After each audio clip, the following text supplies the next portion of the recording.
What started with a spray tan gun and a dream has become a Brooklyn beauty empire that's touching lives far beyond the mirror. My guest today, Julie Kaufman, is the founder of Bronzed by Julie and Brooklyn Beauty Lounge, two businesses built on artistry, heart, and the belief that true beauty starts from within. With years of experience in luxury beauty services, Julie has grown from being a hands-on service provider to a visionary CEO.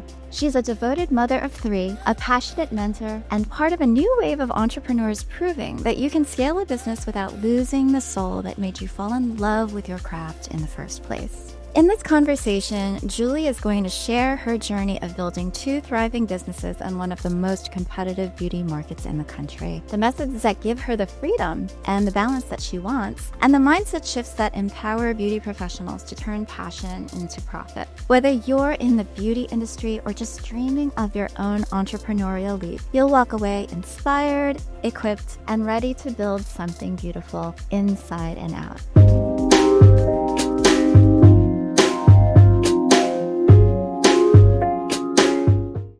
Welcome to the show, Julie. Thank you so much, Jennifer. I'm so happy to be on the show. Thank you for having me. I am so happy to have Brooklyn in the house.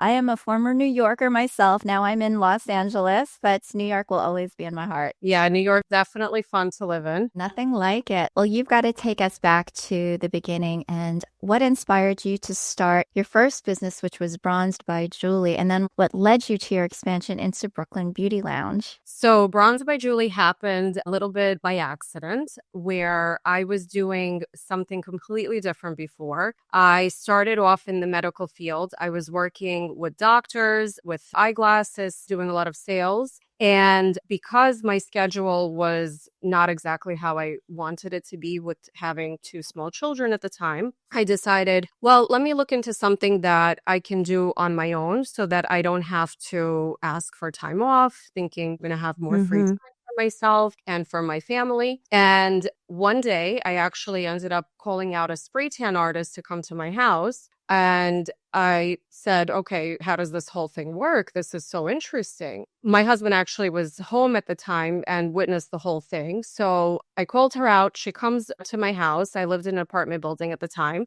And she comes in, and within 15 minutes, I get a spray tan. She pops open a tent. She sprays me, and we're done. And she leaves, and we kind of just looked at each other, and I said, I'm like, that was 15 minutes. And she said she's very busy, and I think I'm interested to figure out, like, how can this all work? Maybe I can do something like this. And so it kind of started from there. I did my research. I figured out, where can I take courses? What can I do? I found a course in New York at first. I went to one course. I went to another course. I got certified, and I absolutely fell in love with the field. And from there, I started taking clients in my home. And I also started going all over New York, working crazy hours, still maintaining my optician job because I was afraid of losing that income and not knowing where this business is going to go. And luckily, it went really well. Amazing. And from there, I decided I need to expand. And that's where Brooklyn Beauty Lounge came into play. I love this story because it was just merely that you had a service that you fell in love with and was absolutely intrigued. And isn't that just the way that, like, the best ideas work? It's like, if you love the experience, if you found some magic in it, especially when it comes to beauty. I mean, here you were, a new mom, and it's like you just want a little bit of pampering and you want to have something that's convenient. And lo and behold, like, I used to be a anorexic. I probably still am. When I lived in New York many, many moons ago, I had seasonal affect disorder. So I was going to, do not judge me, but I would go to the booth like almost every day and get the UV tan because I just needed to have some like UV in my life at that moment. But then when I discovered spray tanning, I would actually go to a salon, like a Mystic Tan place, and actually have it done. I never knew that something like this existed, that you could actually have this done in the home. And when I had first learned about you and thought, oh, mobile, does that mean that you've got a truck that goes by and somebody like jumps into the truck and you get your spray tan? I had no idea that you did it in the house. And I was thinking, do they do it in the shower? I didn't know that you actually could just pop up a tent and have that done. That is absolutely amazing. Yeah, so actually spray tanning, I don't believe it's been around too long. When I first started, there was hardly any spray tan artists in the area of New York, of Brooklyn, which New York is a pretty busy area. Yeah. Until even now, I still have people calling me with the same exact questions. How does this work? Is my house going to be dirty? Do I Yeah. have to block anything here? And the beauty of it is that it is so easy. It is so fast. You are not exposed to UV rays. And by the way, I'm from Staten Island. So we lived in tanning booths. Like, this was a thing in high school. Like It this was. school, we would be going there every other day. We'd get packages. We did all of that. Uh-huh. I wouldn't even be caught in even laying out in the sun. But I always had a passion also for tanning as well. So I guess this helped me figure out that I really do love this. But it's the instant satisfaction that not only my clients get, but I truly do get that instant satisfaction when I see their reaction and how happy. Mm-hmm.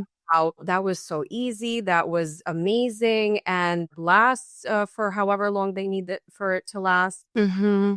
And that's it. So those same questions, how does it work? Do I need to cover anything? So yes, it's super easy. Pop open a tent. We bring all the equipment with us. We're in and out of your house within literally 20 minutes. And that's it. That is so intriguing. And I can say, like, for somebody who has definitely done the self tanning with the self tanning mitts and all, I mean, there's really nothing like having a professional spray you and get in the nooks and crannies and really doing a very even, beautiful job. I know that you've got a whole like bridal clientele, you've got celebrities that come to you or you go to them rather. And so this is something that it's really a very special moment of pampering for yourself to have like this one-on-one treatment, and you do the mixing. You just really customize that service to a place where people are really feeling like, wow, you're spending time. It's not that much time out of your life so that it's not inconvenient for you. But even those little bits and those moments that you can take for yourself really just help you to feel so much better. They can really brighten your mood, and then you've got a glorious, lustrous glow afterwards. That's actually the exact reaction that keeps me going, where it's anyone who you take that same outfit and you put it on. Mm-hmm. You don't have a spray tan. And then once you do have a spray tan, it just completely changes your look. I've even had clients who are like, oh, I'm between two outfits. I don't know exactly what I'm going to wear. And they'll say the one outfit that I am interested in wearing, I'm not even sure if I look that good in it. Then we'll speak. I always follow up with my clients and they'll say, oh, I ended up wearing that outfit because the tan just completely So changed. good. It's really great. Yeah. Isn't that funny? I used to work for the sun business of Neutrogena for a long time ago, ways back. But there was this one woman who she used to make me chuckle because she was like, well, everybody knows that tan fat looks better than white fat. And I was like, where did you get that statement from? It just makes you look thinner, I guess, and more svelte. And even sometimes if you guys don't know, if you're listening, I mean, they'll even do airbrush like abs and give you like a faux six pack. Really defining the muscles and making you look really, really good and cut. It's amazing. So that's actually funny. That's something that a lot of the clients do actually say. They say that instantly they're like, I lose at least 10 pounds. Visually. Because the way that I do it, I mean, at this point, I've really customized my spray tanning and my team as well. They go through such a thorough training. Mm-hmm. When you said detailed, I am extremely detailed. Mm-hmm. And I really prepare my clients because Mm-hmm. the most important thing is I want you to be happy, but I want you to really get the value out of out of the service that I'm providing for you. Yeah. And if you're not prepared the right way, if you're not guided the right direction, there's definitely a chance that you can mess up the tan. And unfortunately, who's to blame? It would Mm-hmm. right? So I do the most of the most down to the point that I have them go in crazy positions to get under every little detail, bending this, bending that, and all of that. Some clients even say they're like, I feel like I'm a bodybuilder. I'm standing Exactly. my legs out and everything, and it's all worth it. I You promise. do the Egyptian.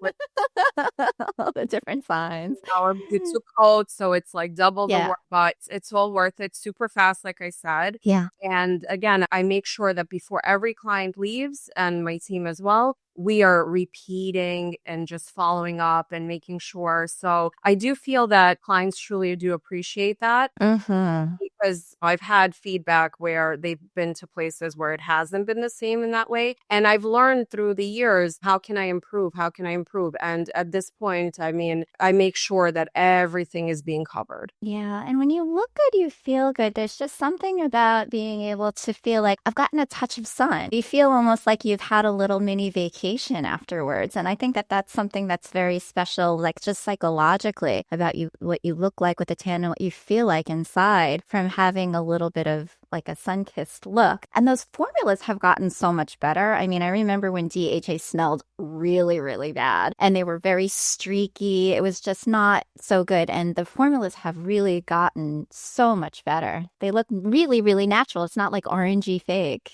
The colors now are truly beautiful. Mm. I actually happen to formulate my own Mm. because I've been through so many that Yeah. kind of failed. Yeah. But I custom first on myself. So I make sure that I'm using the best. And luckily, my formula that I've already come out with is there's really no smell. Actually, there's no smell. That's something that also, like, I keep hearing feedback. Oh, wow, this Yeah. has no smell. It's great. Mm-hmm. Fried chicken, which is what it used to smell like. Or like birds, like it would have that smell lingering. Uh-huh. So, and then the color really, like that was so important to me. So with Bronze by Julie, you truly do get a bronzed glow and Mm. glowing. That is the key. You really have to have a really good technique as well, because Yeah. it's not just about the formula. As you mentioned, Right. the shrieking and all of that, that's actually all part of the pre and the post care. Mm. You are guided in the right direction and you're really taught how to prepare for the tan, what to do after. My clients, I can say for sure, are not walking around streaky. They're not walking around blotchy because, like I said, I don't allow them to leave without knowing exactly from the moment they leave to the last drop of the spray that they have left on them. It has to Amazing. be perfect. Oh, that is so amazing. Okay, so let us switch gears because you've actually perfected this business of being bronzed and doing this mobile treatment, and you're developing this thriving business there. And then, if that wasn't enough, you not only had this one business, but you decided to get into a second one, Brooklyn Beauty Lounge. And you have to tell us what in the world was going on there. Why did you decide that you wanted to take on something so much more? So Brooklyn Beauty Lounge happened. I just happened to be on Facebook and I saw somebody is selling a salon that happened to be local, very local. It was very close to where I was living before. And I said, what, I'd like to go look at it because I know that a lot of my current clients happen to go there. So again, I dragged my husband and I said, he's my He support. sounds so supportive. Well, he's supportive, but he likes to give me a little bit of, let's get back to earth. It's not that easy, but I'm okay with that because I don't need easy. So I said, no, I really want to go look at it. And I took a look at everything and definitely didn't expect the level of how hard everything was going to be. But I was definitely ready for that challenge. And I did feel that it was a good expansion to Bronze by Julie, which was very important because I'm not all over the place. It kind of all became one location. Mm. So we took it from there and it did take quite a while because I did really evaluate, is this for me? Can I really do this? I was lucky enough that I was able to take some time and see what I was getting myself into. But obviously I ended up deciding that, yes, I can do it. I want to do it. And 6.5 years later. Wow. So it's almost as if, like they say, that these kinds of opportunities come about when you're ready for them. And it's like you're taking that leap. It's like the universe is giving you whispers that you're ready for that something more. It's like you decided that this former life that you had was just not suiting you and your needs. And then launching this idea into beauty and then really getting excited and passionate about that made you intrigued. And it's like, let me explore this a little bit more. What were some of the criteria other than you said that it was close to your home. You said that they had an established clientele. Everything was really there. Some of your own Bronze by Julie clients also went there. Were there any other things that went into your decision about, yes, this is the right step for me and I'm actually going to pull the trigger? Absolutely. So, well, the first thing I want to say is that we specialize in Russian manicures. So that, have you ever had a Russian manicure? I have not, to be honest with you, no. So we'll have to get you to try that.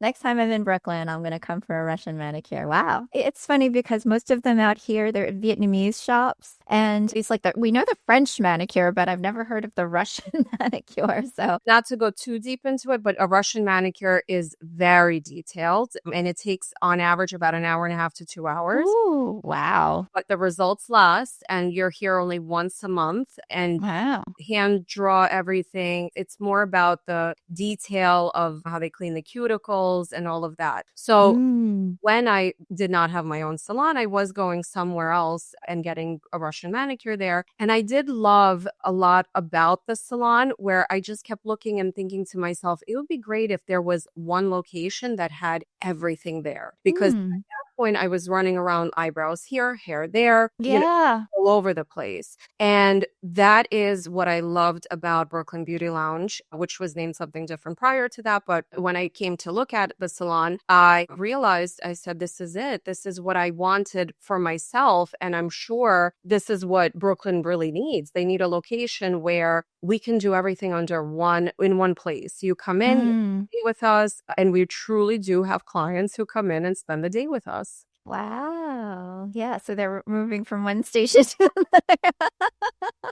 That's what they're doing, and they love it. Once a month, you spend the day with us. We really treat them well here, and that's it. And they don't have to go and wonder, where am I going to go for this? Where am I going to go from that? We have it all here. So when you first bought the salon and came in, like, where was the learning curve steepest for you? Where do I begin?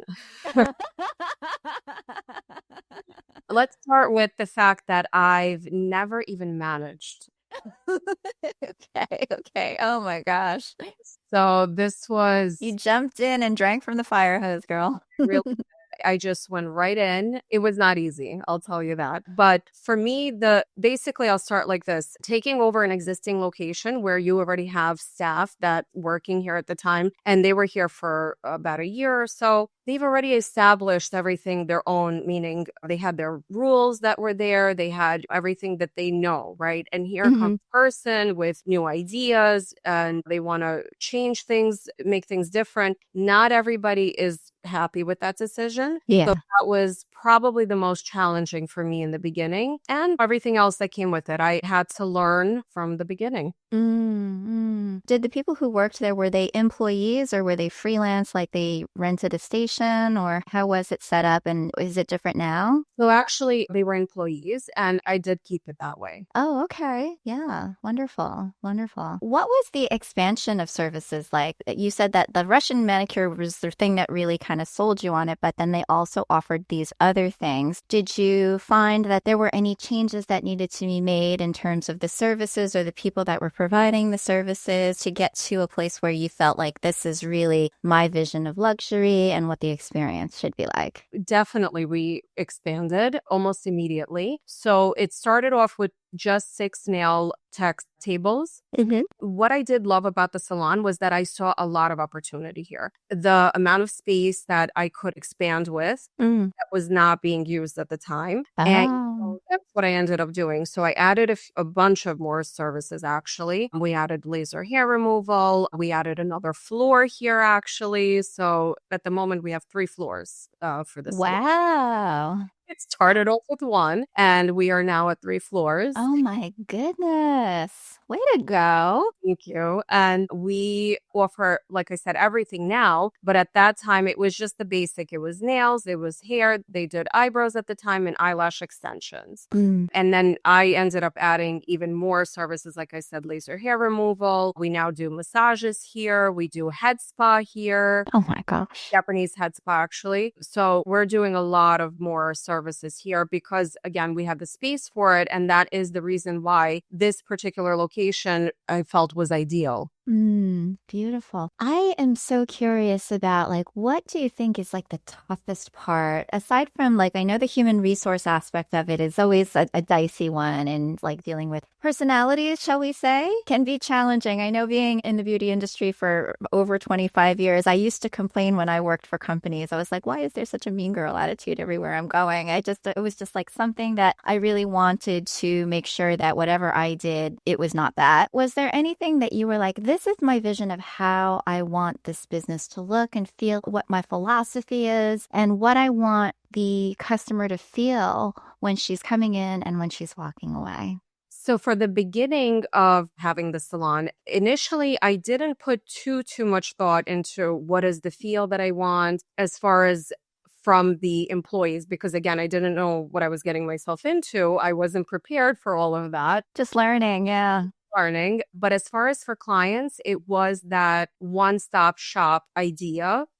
Definitely more towards that luxury feel. And being that I was in the sales industry basically, and I have been working with clients my whole life, I know that customer service for me is absolutely number one. So from day one, that was always a thing. I knew that my staff needed to be aware of this. I, of course, am very much aware of it. And so customer service had to be it. So what we do here, we offer tea, coffee, champagne. We sit them down. We really get to know our clients here. We have people coming in every 2 to 3 weeks. So we really do get to know them. Yeah. So that was key to make sure that that was priority. Later on, I learned that, yes, we're all women and things happen. And so that's something that I've been working on as of recently, even more, as far as what the culture is here. Yeah. So that hasn't been as easy, but because again, it's people who have been working here for many years and they're used to a certain way. But I've learned that that is extremely important because clients feel it. We want to make sure that we're giving them the best service, and whatever is happening within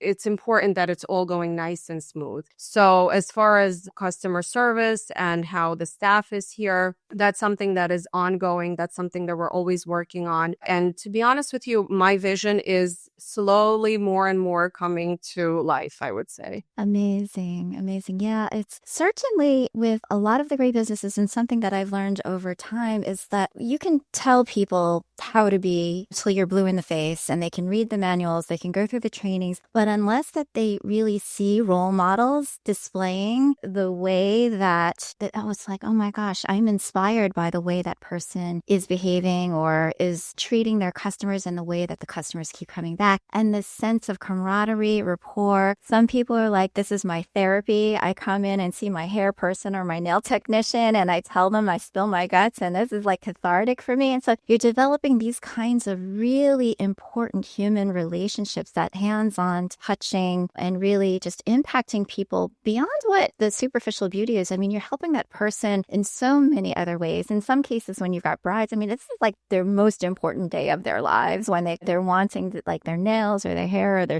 anything done. And so it's like getting that person to feel like their very best in every single touch point that you're able to bring to the table. And I think that more that people kind of realize that, ingrain that, then they're like, yeah, I want that for my life too. I want to come into a place where I feel really good about the people that I'm working with, about what I'm bringing to the table, about feeling my own sense of purpose, and however big or small it is. And then that from there is able to become the culture and scale and really kind of convert the old genre of beauty, what was just superficial and trying to like show off or please somebody else. It's really about what can I do to really kind of elicit more self-care and help myself be the best that I can be. Yeah, this is a part of that self-care where you're waiting for that appointment. You're waiting 2-3 weeks for that appointment. This is your time. And that's something that I made sure that the team is very much aware of, that we are here not just to provide the service, but we're here to give that feeling of you're welcome here. We know you. You're part of our team as a client. You're not just a client. You're not just a name here. We get to know when they're going on vacation. We have clients who are pregnant, give birth, get married. We know, go through all of those steps with them. And And as far as that therapy, the same goes for Bronze by Julie. Within that 20-minute appointment, I get to know my clients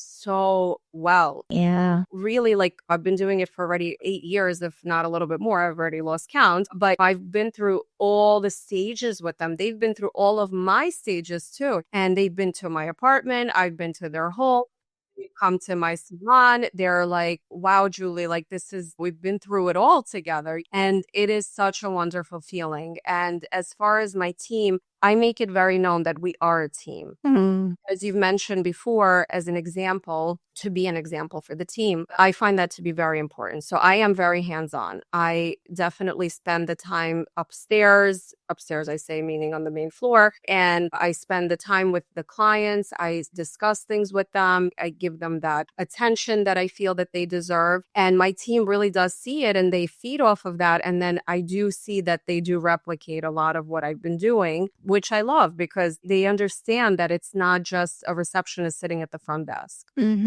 They're really taking part in finding out what is the client like and getting to know them. So it's really nice. Yeah, yeah. I think in a time where people are beyond the 9 to 5, it's like we want to do something that is really meaningful and that has impact and that has purpose. And I think that this is something that's very special and precious and something that I think that the beauty industry doesn't get enough credit for, in that there is this just human connection, this contact, what you learn in 20 minutes about somebody, and the recurring socialization, which is so important in a time where we've come from this place where we haven't had, it's been isolation for a few years, and then you're coming out and you're finally able to treat yourself with these sorts of things. It's just so nice to be able to like have these conversations with other human beings so that you really feel like somebody cares about you rather than as just like kind of like taking an order, for example. It's so true. That's the most important thing, I think. That connection you have with the clients, that's something that not everybody can provide for them. So I make sure that something that we can provide for the clients. And I do, like I said, I feel that they feel that from coming here. So it's like where everybody knows your name. Yes. Cheers to that. Right. Now, I know that you've been talking about expansion, and certainly expansion comes when you've got satisfied customers. So yay you. And I'm just curious, like, how did you know when it was right to say, okay, this is going to come next? Has any of those expansion plans like not been successful where you've had to pivot, make some other decisions? I'm just curious what this has been like as you're thinking about like building systems and creating scalability in your business. There has been so far only one idea that I am putting on hold for now. So we have the space for it. And this happened with the extra floor that we recently renovated in January. And over there, we were thinking of doing something more aesthetic. However, with my limited time, I have to the businesses and everything. I decided that for now, this is not the time to do it. However, I did try to pursue it for a little while.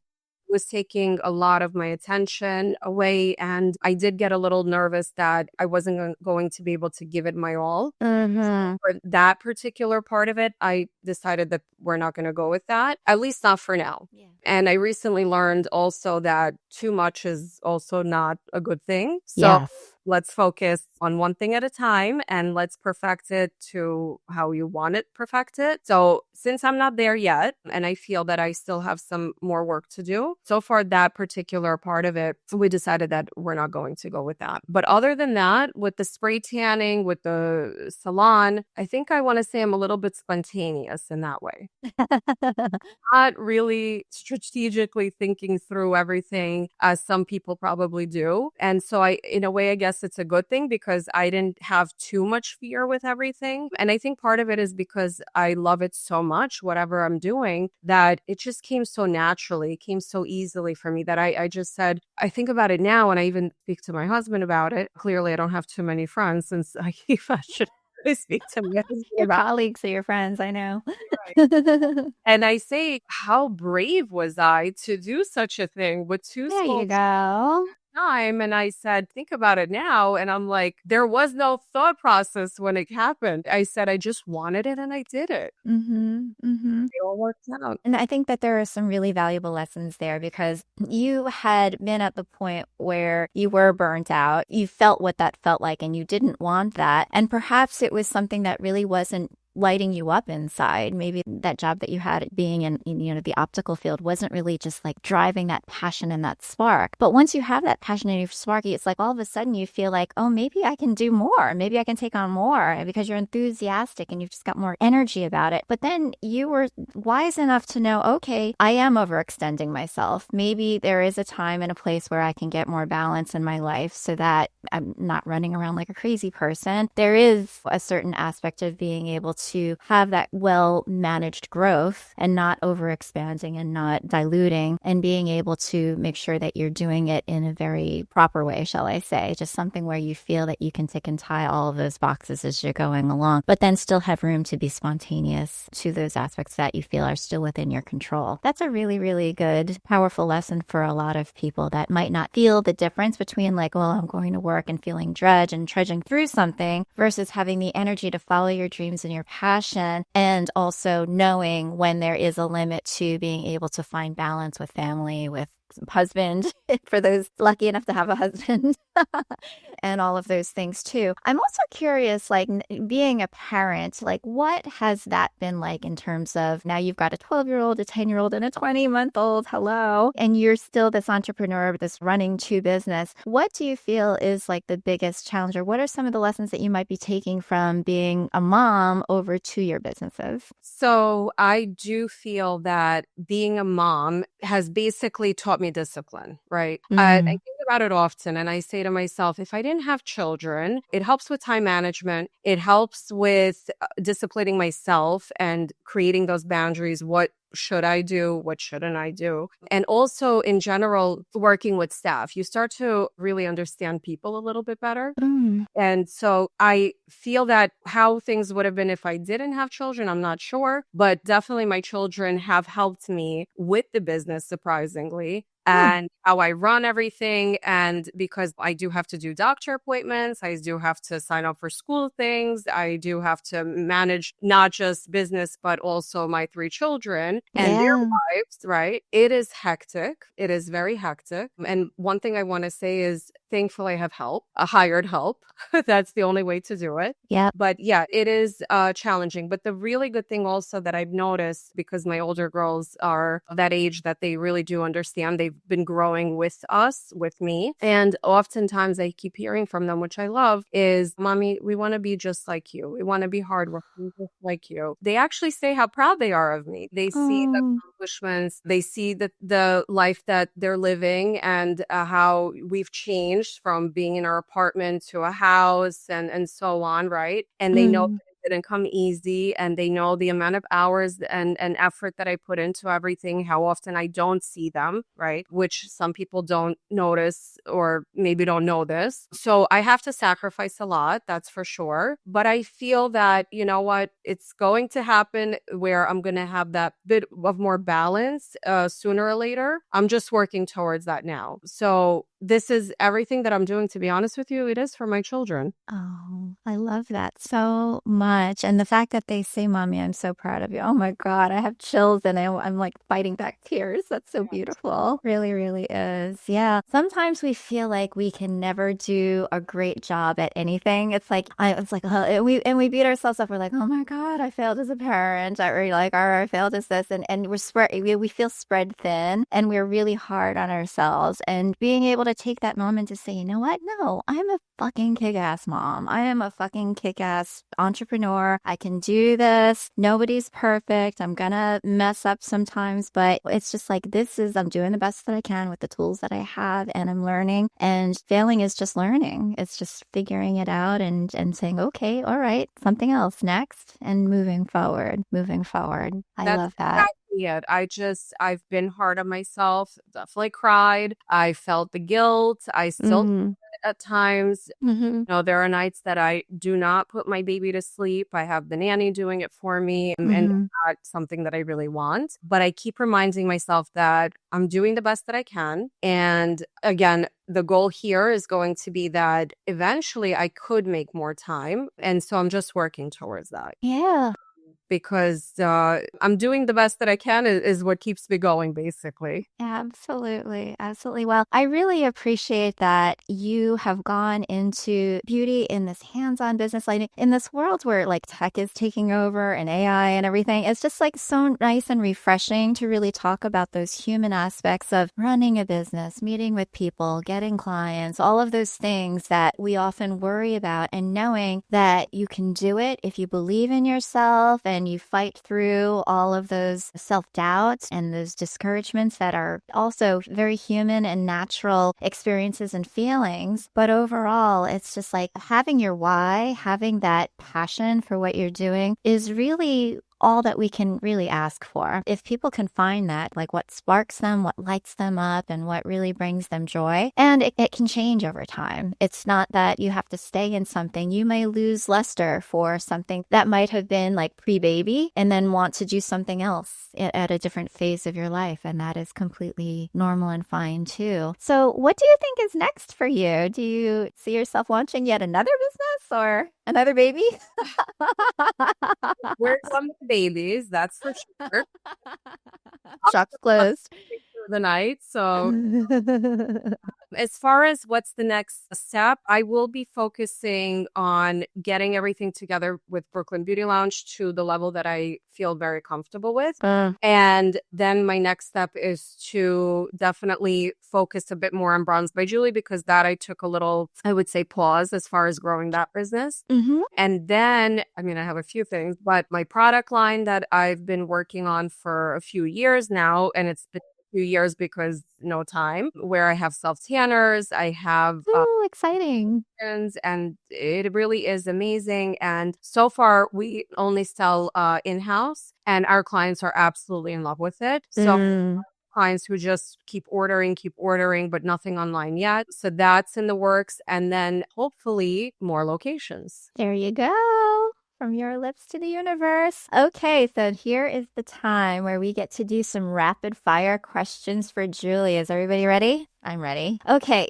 go to coffee order. Believe it or not, decaf. I know. What? You have all this energy without caffeine? I know, everybody's like, how do you do it? Wow. It's Dunkin' Donuts, because that's what's right to me. I love the dunk. And it is decaf iced latte. Decaf iced latte. Do you get a donut with your order, or do you just do the coffee? So no donuts for me, because 3 kids, right? And my it's not in my favor right now. So no donuts, but it's to the point where actually it's a every morning routine. The barista actually knows my order without me saying a single word. Come right in. Aw. To me, he goes iced, iced. And if it's cold outside, he goes hot, iced, Hot. hot. One beauty product you can't live without. I'm pretty low maintenance, believe it or not. So if it has to be a product, I would say foundation, because I wasn't blessed with flawless skin and all that. I love a good foundation. I feel so much better after I put on foundation, for sure. Raising up, so. Yeah. First celebrity that you spray tanned. Ooh, who was my very first one? Okay, so the one that I'm thinking off the top of my head, this was definitely years ago, Kate Beckinsale. Oh, love her. Very nice. I think she still likes a tan these days. Song that instantly boosts your mood. Song that instantly boosts my mood. This is a tough one because I don't even listen to music.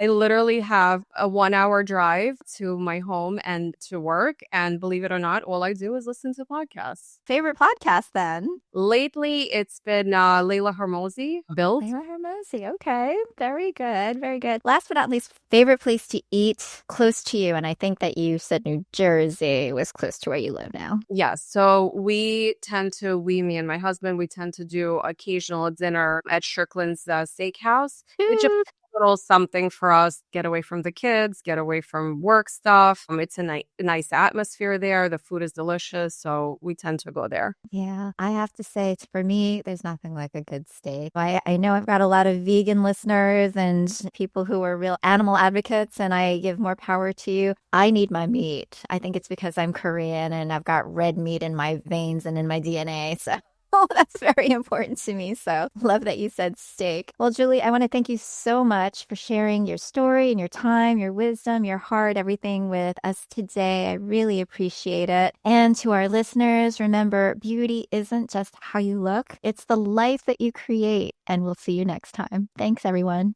Thank you for listening to the Human Beauty Movement podcast. Be sure to follow, rate, and review us wherever you stream podcasts. The Human Beauty Movement is a community-based platform that cultivates the beauty of humankind. Check out our workshops, find us on social media, and share our inspiration with all the beautiful humans in your life. Learn more at thehumanbeautymovement.com. Thank you so much for being a beautiful human.